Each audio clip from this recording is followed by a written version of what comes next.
Donc moi, à ce moment-là, en fait, j'ai vraiment je sais que je suis touché, je sais pas où, je connais pas mes blessures, mais j'ai la sensation que j'ai mon corps qui est coupé en deux. En fait, c'est bizarre comme sensation. C'est comme si j'avais la moitié de mon corps, mes jambes qui étaient à côté de moi, et le reste de mon corps était ici.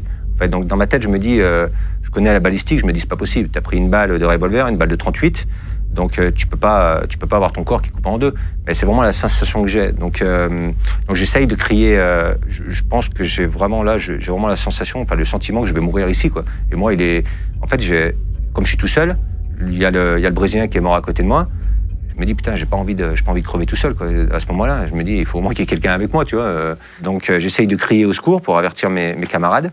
Le problème, c'est que comme j'ai les poumons qui sont perforés, en fait, il y a rien qui va sortir. Il y a aucun son. J'essaye de crier au secours et en fait, il y a rien qui va sortir. Donc comme j'ai mon arme et il me reste des cartouches, je vais tirer les cartouches. Je suis couché sur le sol. En fait, je vais tirer les cartouches en l'air pour que mes camarades, mes potes, en fait, s'ils n'ont pas entendu les premiers coups de feu, ils sachent où je suis pour qu'ils puissent venir. Et c'est ce qui se passe. Il y a deux camarades qui arrivent.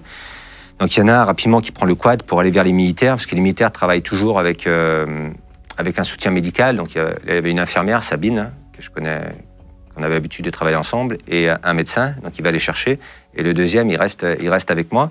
Et quand il arrive, en fait, la première chose que je lui dis, moi, c'est tu diras à mes garçons que je les aime, parce que pour moi, la chose la plus importante, j'étais persuadé que j'allais mourir, mais pour moi, il voulait vraiment que mes garçons sachent qu'au moment où j'allais partir, au moment où je partais, ma dernière pensée, c'était pour eux, quoi. C'était vraiment ce qui est le plus important.